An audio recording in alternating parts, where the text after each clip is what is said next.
सुनिएगा, जिंदगी में बड़ी बिरहा सुने के मिलल हुई। मैं उदाहरण स्वरूप दो चार लाइन आपके बीच में रखूंगा। मर्दे का बात भी हो जाई, मर्दे के मर्दानगी का बात हो जाई।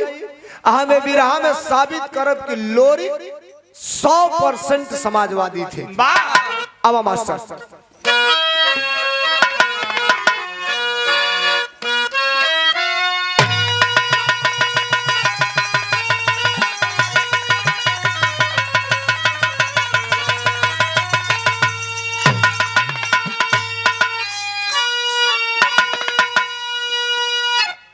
चार लाइन भूमिका पे भी आप उठ बैठना हो। जेके उठे कोई झट दे उठ जाइए, बिरहा भर में हाथ जोड़ के निवेदन उठ बैठना करिए। हेलो, एक सुंदर बात, ये भूमिका को देखिए, लिखने वाले की कारीगरी आप देखिए क्या लिखा है। लिखने वाले ने क्या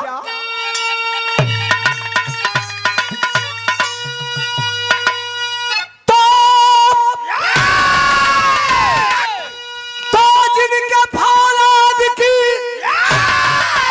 आ गई इतिहास में, अरे ज्वालामुखी बन के चलती अभी भी,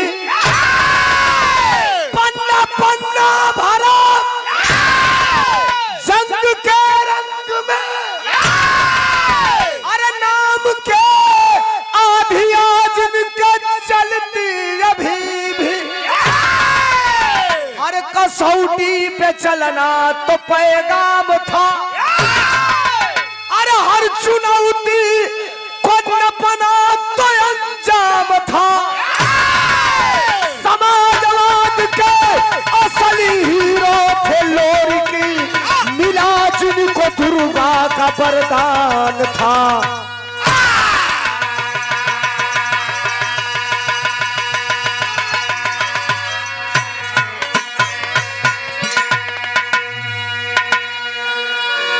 इतिहास गाएंगे तो हो सकता है जो यूथ को, नौजवान को न समझ में आए।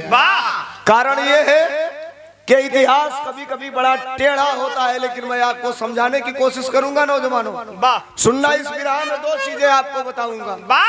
जब आप बॉर्डर लाइन की बिरहा हमसे सुनते हैं, जब देश के सीमा की बिरहा सुनते हैं, देश के फौजी की बिरहा सुनते हैं, कलाकार केवल आपके मनोरंजन का साधन नहीं होता, कलाकार आपके बीच में देश और समाज की सच्चाई और असलियत को भी बताने का काम करता है।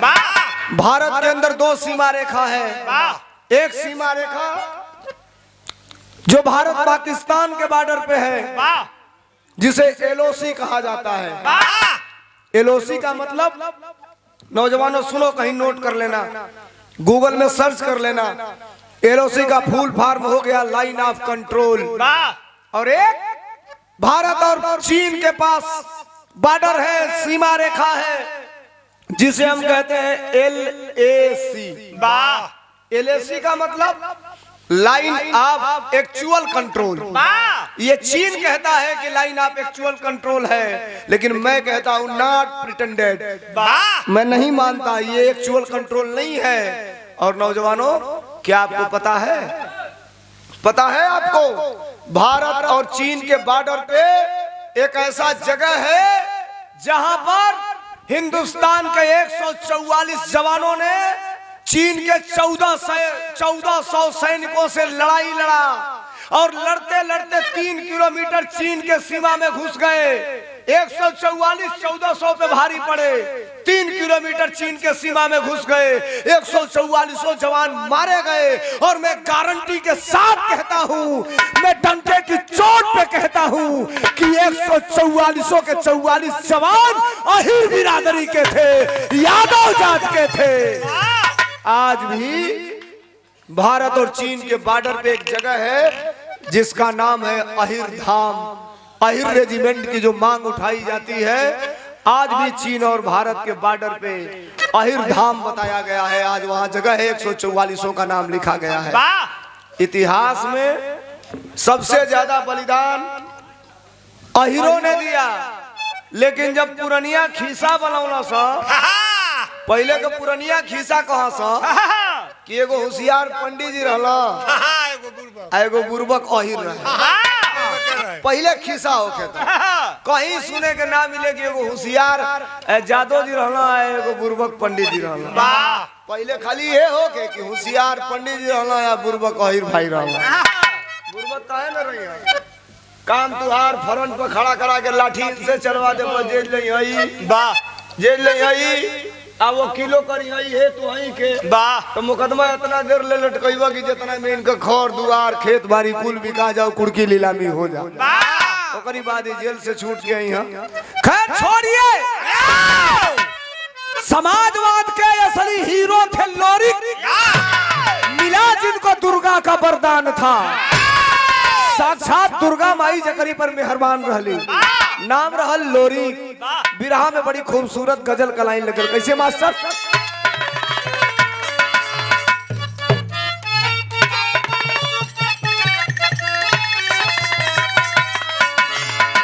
मास्टर कव्वाली का टुकड़ा बजाओ तुम। मैं नाजे हुस्न हूँ,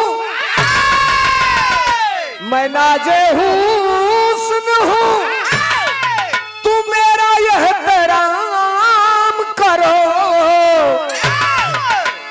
किसी नायिका ने किसी नायक से कहा था, मैं नाजे हुस्न हूँ, तू मेरा यह पैराम करो।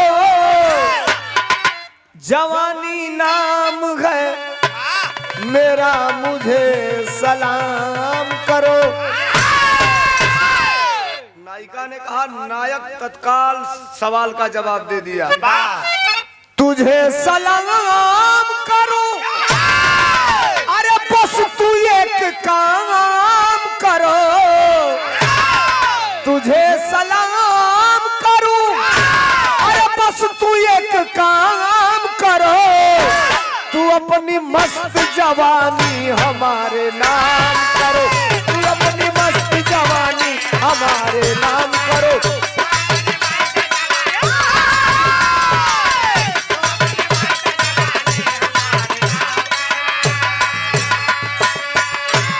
बिरहा में कभी जी भाव लिखलन, का लिखलन मास्टर?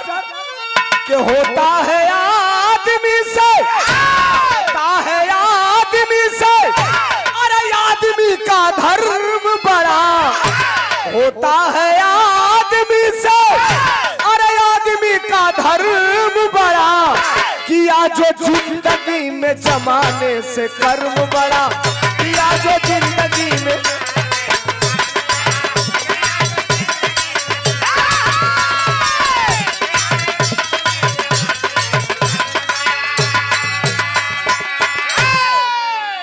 बिरहा का शुरुआत हमारे सुनिया बिरहा हो कैसन?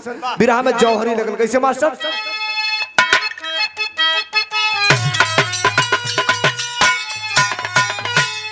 अरे पौरुष सा लहरता पानी, होता न कभी दरिया का, अरे मुहैयार गिलास के जैसा, होता न कभी दरिया का, अरे लोरी का डंका बाजा, दुनिया में समाजवादी हर तरफ से बूझी थी, तलवार के जिनके आधी, अरे समाजवाद के रग में है जातिवाद का रोड़ा, कर चूके थोड़ा सा होगा कई जन्म का घाटा मौत।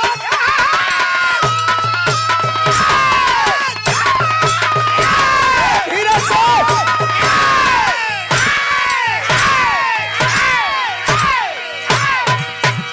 सुनल जाओ वीर लोरिक का कहानी। चनवा के बियाह करा के वीर लोरिक का दृष्टिकोण साफ हो जाला ये बिरहा में। बड़ी सुंदर बिरहा वहां से आपके सुने के मिलल। हम साबित करे जाता नहीं कि लोरिक समाजवादी रहना। हमारे गाना का शुरुआत बिरहा में तरज लग गल, कैसे मास्टर?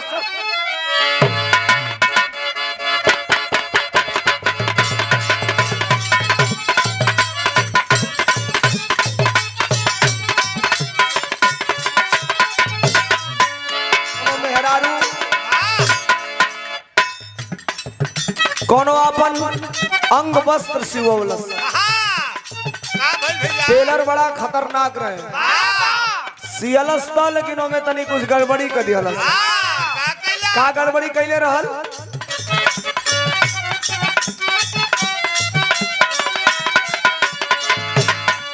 अरे नाप जोख में कौन भारी खोट हो गई।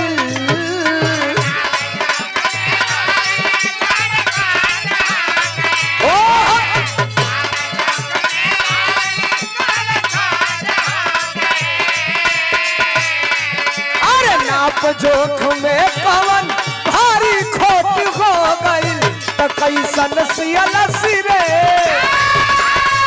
अरे कैसन सियलस रे दरजिया चोली छोट हो गई।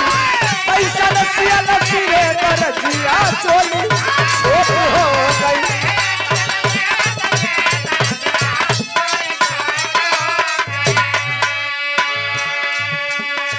हमार भी रहवे कुल बात बताई।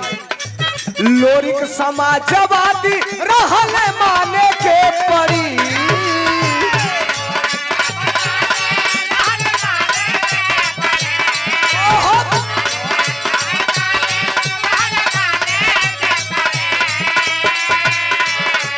अरे लोरिक समाजवादी रहले माने के पड़ी। तबतिया पहिले ही अखाड़ा वाली जाने के पड़ी। तबतिया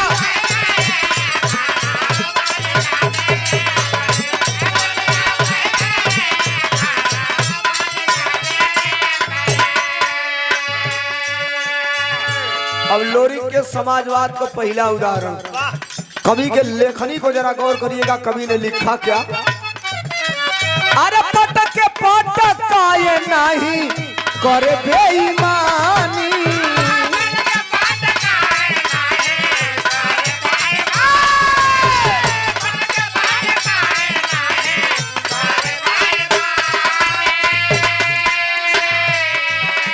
अरे नियम के खिलाफ दाव, नियम के खिलाफ दाव मारे नहीं सानी।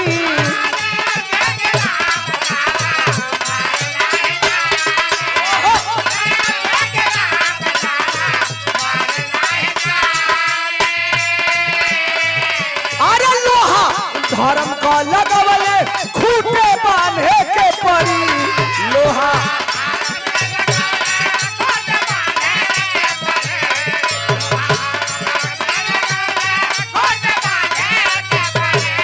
लोहा धर्म का लगवले खूटे बांधे के पड़ी।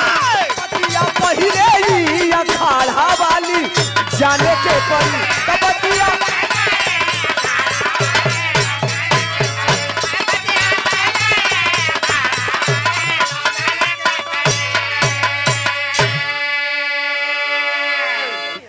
लोरिक की एक विशेषता ये थी कि अगर लड़ते थे, लड़ाई में अगर पटक दिए तो अपने बाजुओं को लहराते थे। आ गलती से कहीं प्रैक्टिस करत में अगर पटका गई ना के उसे रियाज बनावत ना तो वो पटके वाला के उठा के ओकरी पीठी पर 2 बार ठोक के ओके चाबसी द। ये समाजवाद हो, ये समाजवाद हो। और लोरिक का और विशेषता ये विराह में सुनिया। विराह के अंत में बड़ी बढ़िया बात बताई। दूसरी विशेषता विराह में तरज जोन पहले बजौला कौन?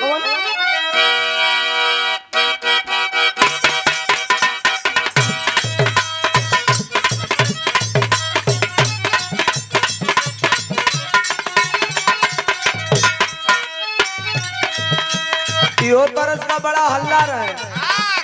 गली में गर्दा उड़ावत चाली।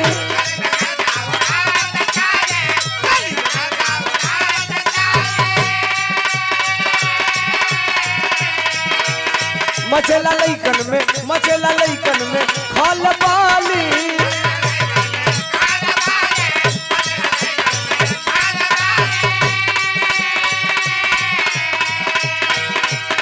गली में गर्दा उड़ावत चाली। मचेला लइकन में खाल बाली। और अरे पहनले ली ड्रेस जब हम चपकौआ।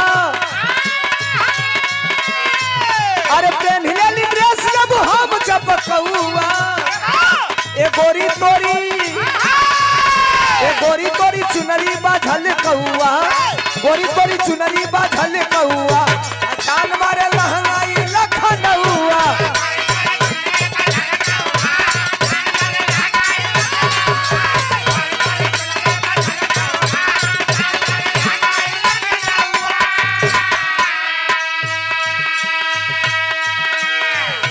अघोरी का राजा जेकर नाम महारा बतावल गई।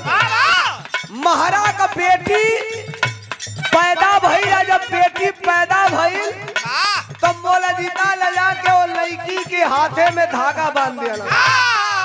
जब ये जवान होई तो के हम लिया के जाई, या तो बियाह करब ना तो दासी बना के रखब। देखो लोरिकाइन का असली पॉइंट ये है, यही जैसे तो लोरिकाइन का शुरुआतें हो गई। बिरहा में बतावल गई का महारा के बिटिया सयानी भइल बा,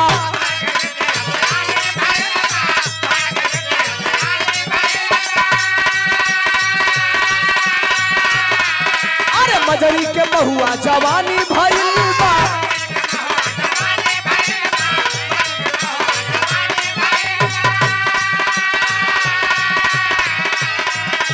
महारा के बिटिया सयानी भइल बा, मजरी के बहुआ जवानी भइल बा।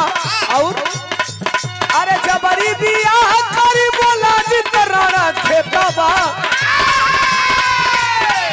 अरे जबरी बियाह करी बोला जित राणा खेतबा। अरे पाया समाचार जब ये हीरा बेटबा, पाया समाचार जब ये हीरा बेटबा, आया या घोरी छुरा के गावा, पाया समाचार जब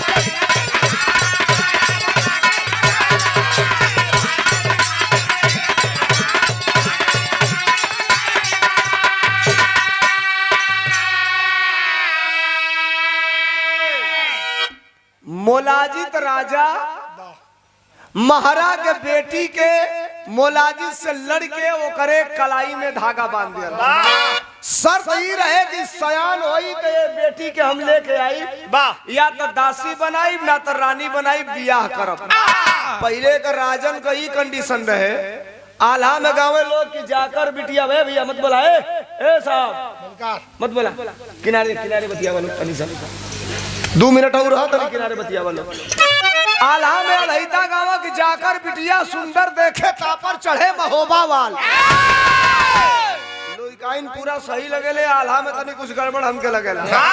अलहिता पहले गावा कि भैंस भी आइल माड़ो गढ़ में पड़रू गिरल खंडवा राज। देखा आल्हा पहले गावा कि तौल के रुक्का मुक्का रूदल मारे तो 9-9 कोस निहुर ले जाए। अब पनवा खा के सोनवा थूके तो बिगहन खेत लाल हो जाए। 1 बीघा खेत पटौले में 6 घंटा पंप सेट का पानी लगाता है। और पनवा खा के सोनवा थूके तो बिगहन खेत लाल हो जाए। 4x4 का पंखी रहे। कौन चीज? 4x4 को 4x4 का पंखी फेंके। अरे तो कब को चित्रे बात करे। एकर खबर जब मिलल लोरी के कि राजा मोलाजित महारा के बेटी के जबरदस्ती बियाह करे के खातिर कलाई में धागा बांध देले। देखा समाजवाद का पहचान, वाह देखा समाजवाद। जवान भइली है बेटी जोने का नाम मजरी, मजरी चले तो लागे कि आसमान से बिजली तड़कत बिया। इतनी सुंदर मजरी रहे, जवानी के दहलीज पर कदम रखले हो। ई राजा महाराजा के हाथ जोड़ला, कहला सरकार हमारे बेटी का इज्जत चल रही, हमारे खानदान का इज्जत चल रही। लोरी कहला का भइला तो मोलाजिता हमारे बेटी के लेके चल जाई, हमारे न चाहते हुए भी। अब देखो ई समाजवाद हो। आज का अगर संजोग से कोनो में भाजपा ही रहल ले चलो तो कही चला घरे जाई जो के देखी तो कही के अपने काम बनावो, ई बाद में दूसरे को होई जाए। लेकिन बाहर लोरी जब मोलाजित कई करतूत देखला या महारा का जब विनती सुनला तो लोरी कैला का जनवा में हाँ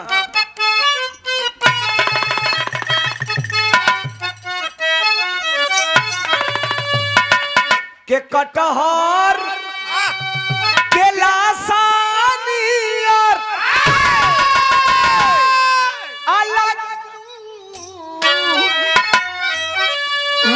बतासा नियर आहा से लूट खाल हो जाला एक बित्ता गलिया जनवा मारे वो ठललिया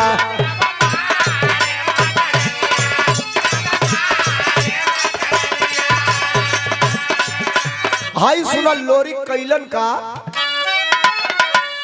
के बीरता का भाला गाड़े अजोड़वा न कोई आड़े अरे सच्चा समाजवादी बनले सच्चा समाजवादी बनले धर्म का पनिया मनले पी के बहनिया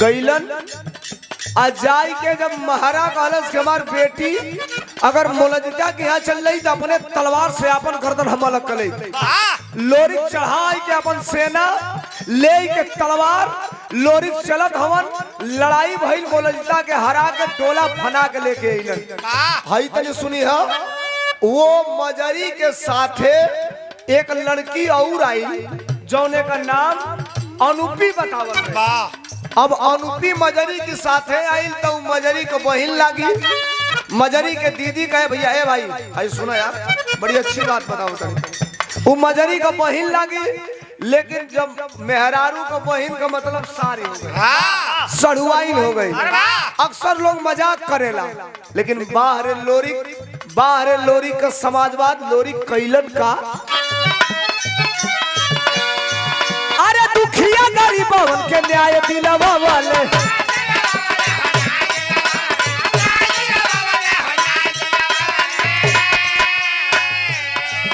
अरे दुश्मन को पहिले न तेगावा चला वाले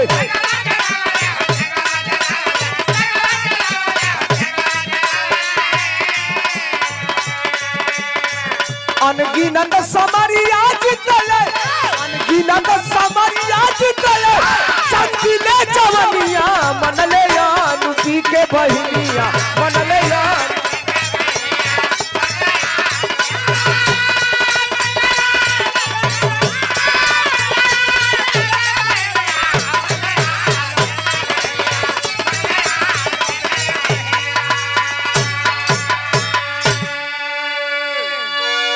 अपने लड़ाई के दौरान जब जब लोरी के लड़े तब तब धर्म की रक्षा का उद्देश्य लेकर के लड़ाई लड़े लोरी का समय आगे बढ़ल आज जब समय आगे बढ़ल लोरी का तो बिरहा में टेरी लगल कैसे मास्टर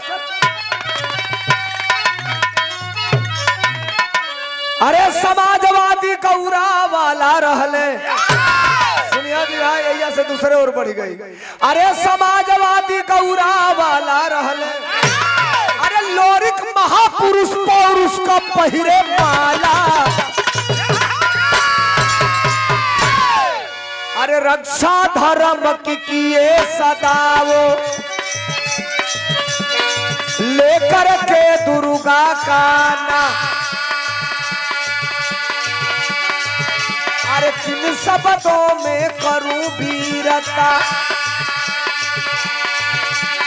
लोरिक का ऐसा था का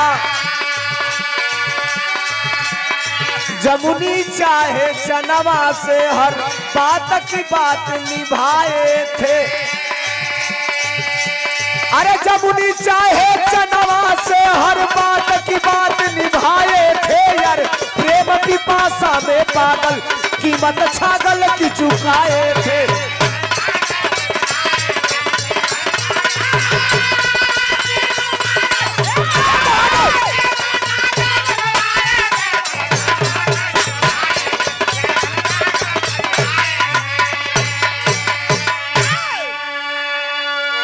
पूरे लोरिकाइन में मजरी को आपने सुना आपको जानकारी होगी कि मजरी से लोरिक भैया की शादी हुई थी, लेकिन उनके जीवन में एक नया महिला की एंट्री हुई थी। एक नई महिला आई थी जिसका नाम जमुनी बताया गया। ये जमुनी कहाँ की रहने वाली थी? जमुनी हरदी का रहे वाला रहे। हरदी कहाँ बा?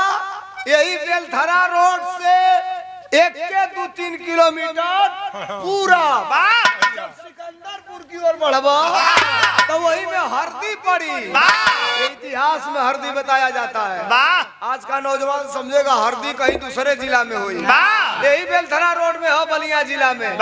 वही हरदी का रहे वाली जमुनी औरत का रहे, दारू बेचती रहे वही हरदी की बाजारी में। अब तनी सुनिया गैली में घगरी में धोके आज जब लोरिक के देखलस, लोरिक का शरीर, लोरिक का जवान देह, हरदी दारू हरदी बंद करके जमुनी प्रण कर लियलस कि हम जब बियाह करब तो यही लोरिके से करब, अपने मांग में सेनूर डालब तो यही लोरिके की नाव का डालब। अब तनी बताई सबे जेकर एगो बियाह हो गई लोखे, दूसर लड़की चाहे मेहरारू कहे कि हम बियाह करब तो तू ही से करब, चलो ठीक बा, चुप चुपवा बियाह रही तो चल जाई। सनगर मरद 24 कैरेट का यही लोरी छिपा के बियाह तो करिह ना। अब सुना देखा समाजवाद, लोरिक मजरी के विश्वास में लेके, विश्वासघात ना, अपनी मजरी से मने मेहरारू से ही बात बता के घर परिवार के राजी क के और वो जमुनी से अगर कोनो हैसियत ना रहे कि लोरिक से शादी करी, लेकिन जमुनी से बियाह कैलन। अब तनी हई सुना लो। अब चनवा का बात ये में आ गई, ये बिरहा में चनवो का आवेला बात, मजरी का बात आई, अनुपी का बात आई, चनवा का बात आई। तो चनवा का बात जब आवेला तो बिरहा में समाजवाद के चरितार्थ कैले का लोरिक का एगो जीता जागता उदाहरण हो जाला। बिरहा में तरज लागल कौन?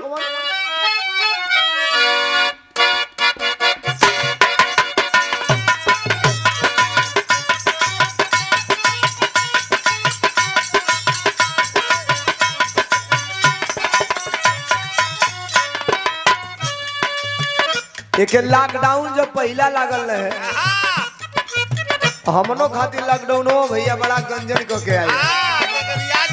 पहला लॉकडाउन में मेहरारू सपराई कैले रहे कि 1.5 भर का माला बनवाई। बिरहा हम भी गंगा चैनल से जीत के आई लेनी, आप लोग का योगदान रहा। 78 को बिरहा लिखले रहनी लगनी में, 78 को। अच्छा राजनीतियों चटकल रहे, राजनीतियों में गुंडाई हमारे चालू है। 78 बिरहा रहे। जब डायरी में केहू को सट्टा आवे लिखी मलिकाइन कहा कि देखल जाओ गड़बड़ाई मत, मई की बात किनाई हमार बहुत सट्टा बा।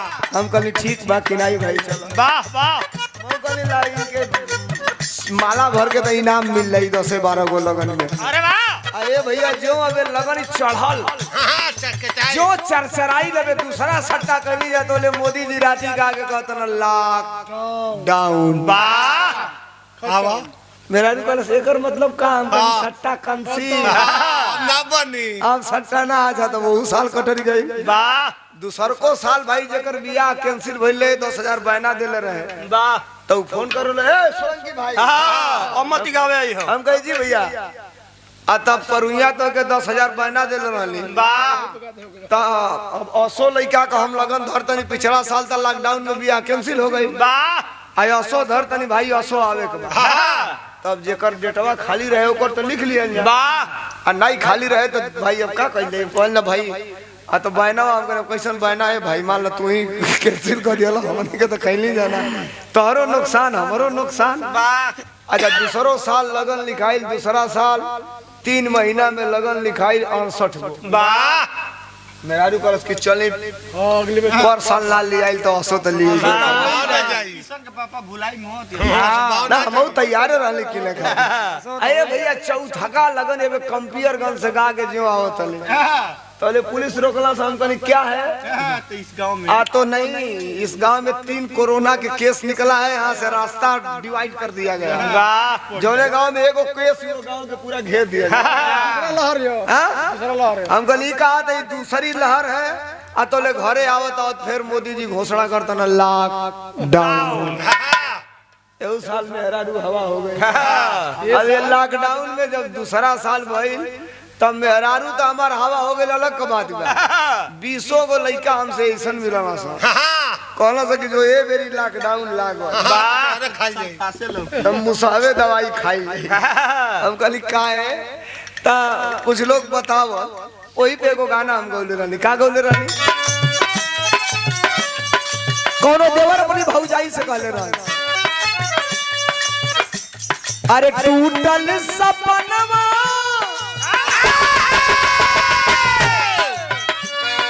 टूटल सपनवा न लागे पावन हरदी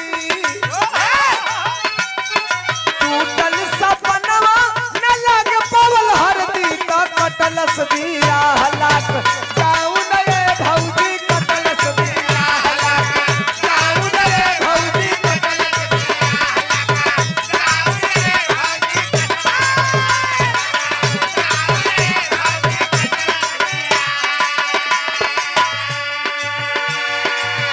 लोग कहेला लोग कहे जनवा के लैले उड़ारी अरे लोग कहे जनवा के लैले उड़ारी का बतिया ना कइले भी यारी रे भैया बतिया ना कइले भी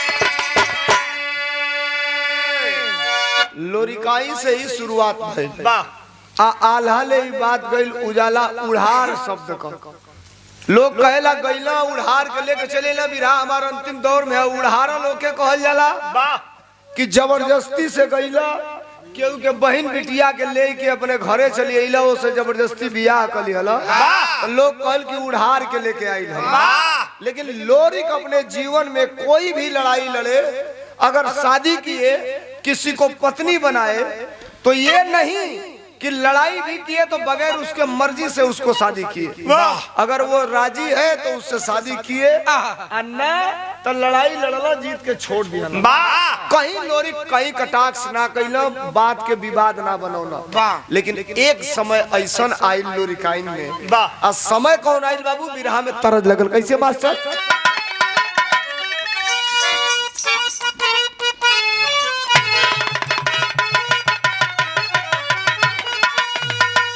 रामदेव उस्ताद अपने जवानी में गावन क्या झूलनी पौड़ाली अरे जहाजिया उड़ादा हमारे पाए जेब राजा हीरा चढ़ादा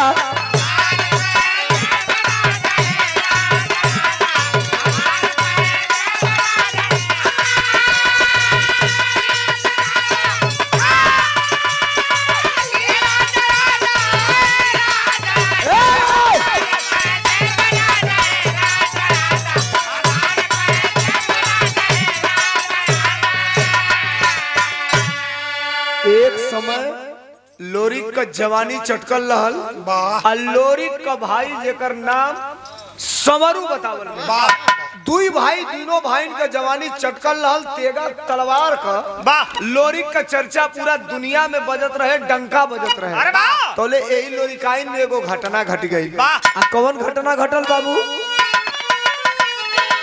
तनेउरापुर के लोहा अरे मचवले पकोड़ा छुटल समरू वीर लोरिक का जोड़ा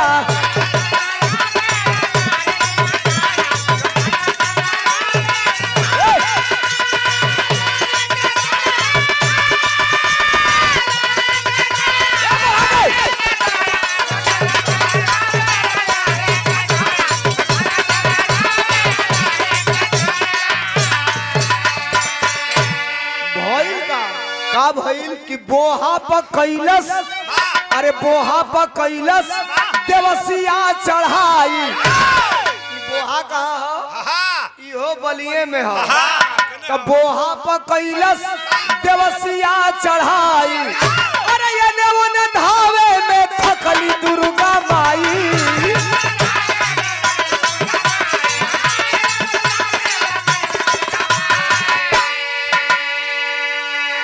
राजा हरेवा से नेवरापुर का लड़ाई लग गई और राजा हरेवा चढ़ाई का देरस पोहा पर पोहा पर चढ़ाई कैलस और नेवरापुर का लड़ाई लगल हो।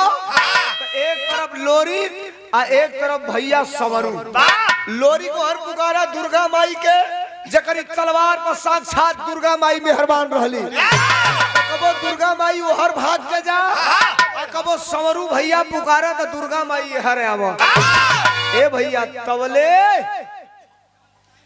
ले के उ राजा हरेवा तलवार चढ़ल अपने लोरिक पर। जब लोरिक पर चढ़ल जो ही लोरिक पर चढ़ल लगल के अंजाम बुरा हो जाई। तबले माई वही घोड़ा के इशारा कैली। जब घोड़ा के इशारा कैली हम मंगरू घोड़ा का नाम रहल।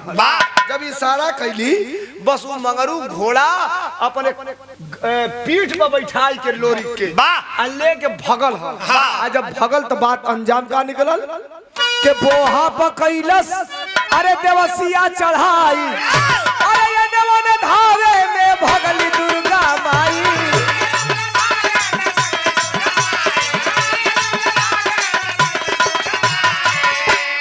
तलोरिक के बचा के मंगरू घोड़ा फूटल सवरू वीर लोरिक का जोड़ा।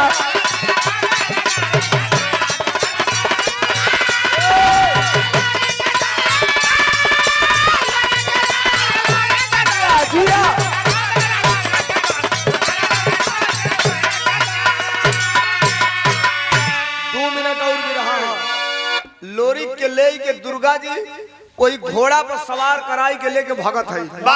तौले हर समरू भैया खाली हो गई ना। जो ही समरू भैया खाली भई ना तौले समरू भैया पर दुश्मन का अटैक भई। समरू भैया का हत्या हो गई। जब समरू भैया का हत्या हो गई बाहर लोरिक का मौत दुश्मन के तलवार से ना भइली है। लोरिक का मौत कोनो दुश्मन के वार से ना भइली है। और जो समरू भैया का हत्या भइल अरे वाह एक गोसिया के बचावत में एक गोसिया का जान चली गई। ओकरे बाद लोरिक आइल हो अपने घरे भैया का दाह संस्कार तो कर दिया लेकिन लोरिक का तलवार वही दिन में जमीन पर धरा गई। जब अपने भाई का जान ना बचा पौली तो फिर ये तलवार हमारे जेले धिरकार है। भाई के शोक में लोरिक बैठल हवन लेकिन बाहर लोरिक जवन लोरिक जिंदगी में को दुश्मन से हार ना पौला उ लोरिक अपने भाई के मौत पर गमगीन हो। बिरहा के आल्हा में कवि जी लिखला का लिखला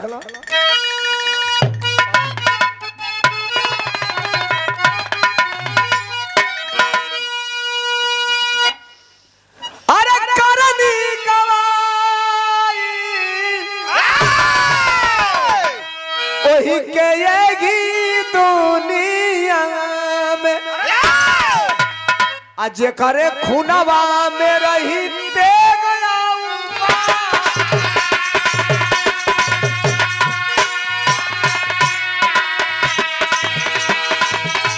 अरे समय का लेखा जोखा करे ले समैया।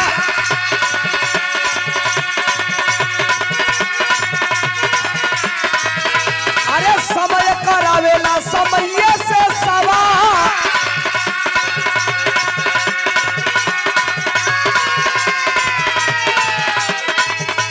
बड़का समाजवादी वीर आज के जमाना के पहले का लोरिक समरू रहला लेकिन तनी आज के समाजवाद का कंडीशन देखो कवि जी लिखलन का अरे खतरे में पड़ल समाजवाद का सगरावा।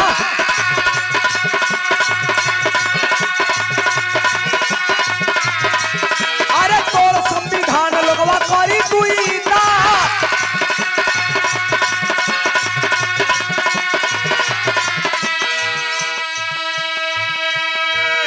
आज समाजवाद के अगेंस्ट में ये सरकार क्या कर रही है। इस बिरहा को यहाँ ला करके समाजवाद पे खड़ा कर रहा हूँ। इस बिरहा को ला के खड़ा कर रहा हूँ जरा सुनिएगा कि आज ये सरकार क्या कर रही है।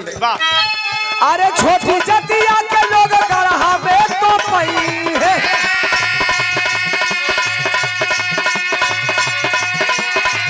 अरे घोटिया के फाड़ के जब कदे मारूमा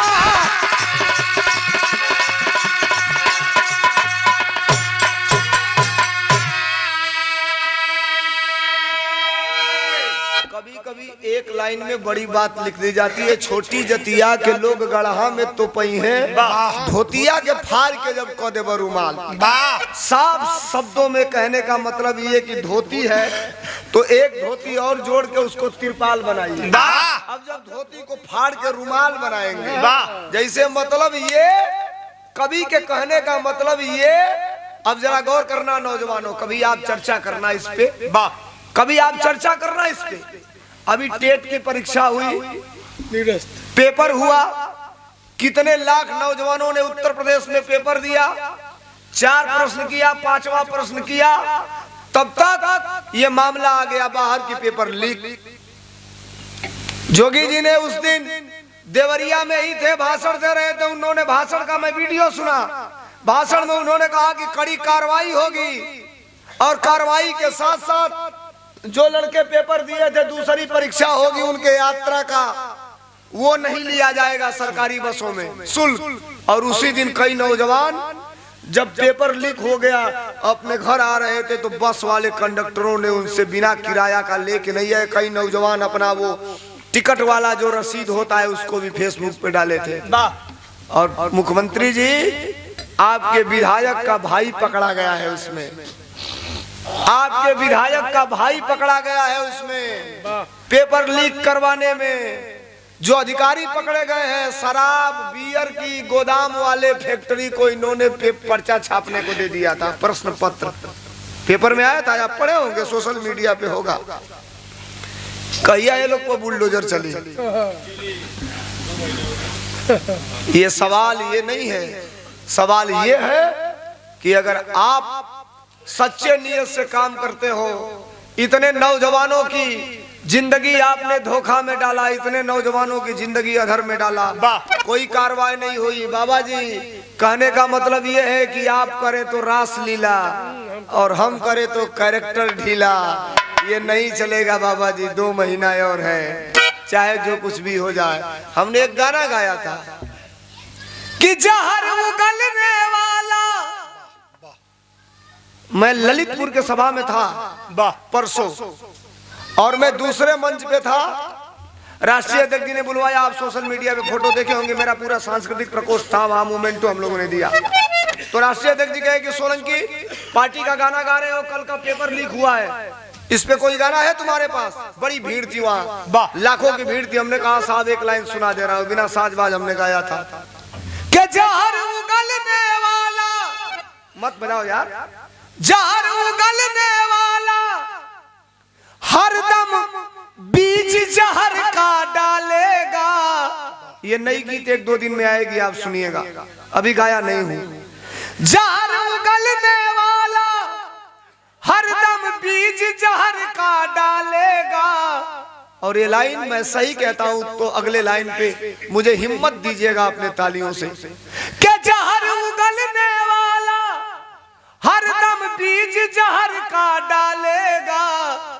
और जो टेट नहीं संभाला वो स्टेट क्या संभालेगा।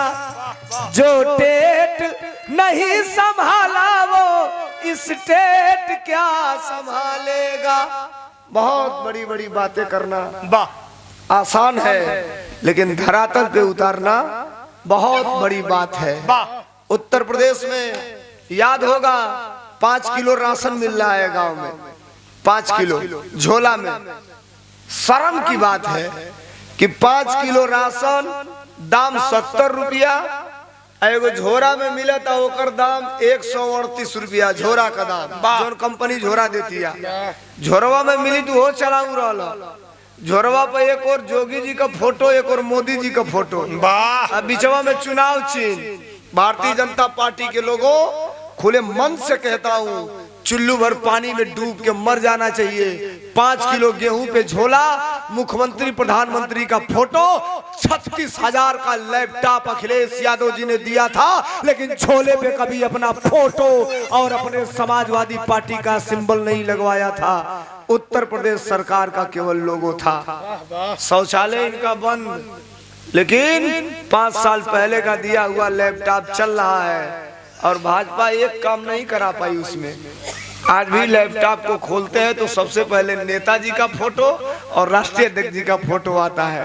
और हमारे नेता ने कहा है बना दो सरकार 10 लाख नौजवानों को नौकरी, 300 यूनिट बिजली फ्री, गांव में 100 यूनिट से अधिक उपयोग ना हो पावेला। एकर मतलब पूरा का पूरा बिजली फ्री। अखिलेश यादव ने कहा है। हम 2-3 बातें आपके बीच में, अबे लाइन से डिस्कनेक्ट हो रहा था। भैया लोरी समरू भैया के वियोग में, शोक में, उनके याद में हथियार ना उठौलन, घर बैठल भोजन कम हो गई, डाइट कम हो गई, राशन कम हो गई।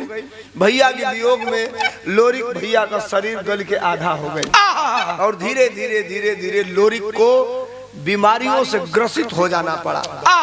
कहीं किसी किताब में यह दर्शाया नहीं गया, न किसी लोरिकाइन के गायक ने गाया कि लोरिक किसी लड़ाई में दुश्मन से मारे गए।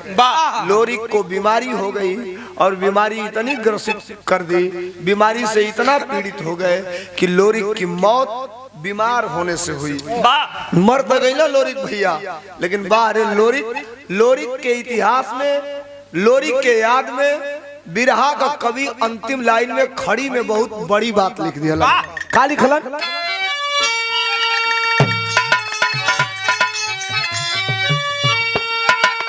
अरे समाजवाद सब पैदा, यह समाजवादी दुनिया कायम रखल लोरिक बीरावा समाजवादी पनिया।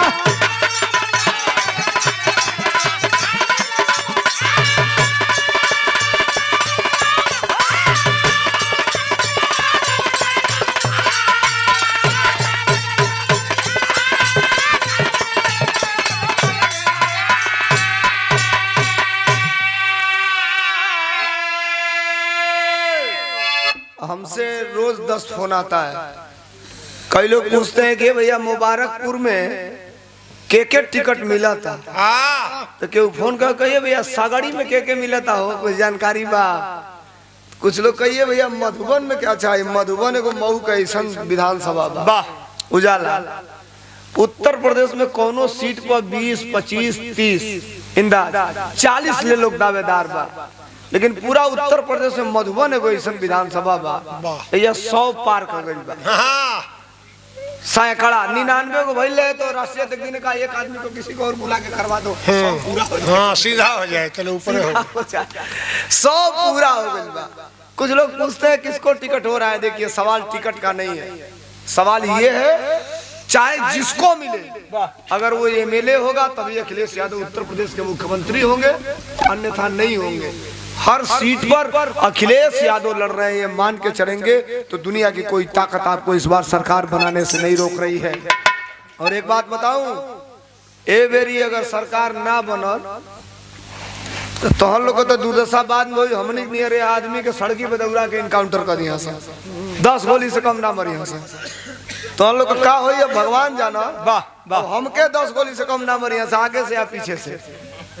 अब ईश्वर मालिक है, लेकिन एक निवेदन, नौजवानों का भविष्य खतरे में है, माताओं बहनों का देखा खेती बचावे के होखे, अपने अपने घर का बहन या बेटी बचावे के होखे। भाजपा वालन से देख उनके हटावल जरूरी बा।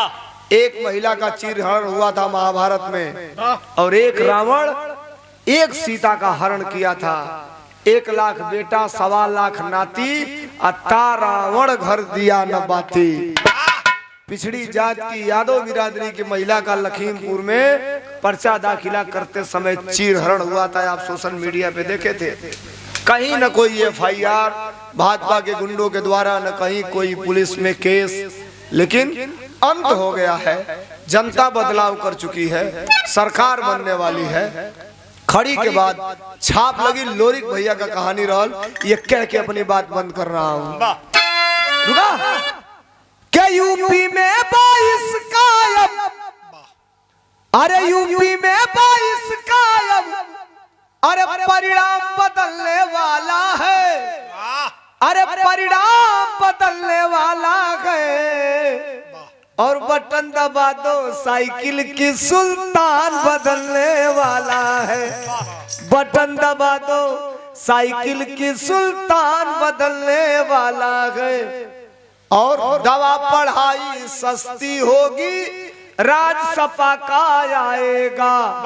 यूपी की जनता ये कहती ढोंगी बाबा जाएगा। और इतना ही नहीं, कुर्सी होगी वही लेकिन, अरे कुर्सी होगी वही लेकिन फरमान बदलने वाला है। अरे फरमान बदलने वाला है। बटन दबा दो साइकिल की सुल्तान बदलने वाला है। बटन दबा दो साइकिल की सुल्तान बदलने वाला है।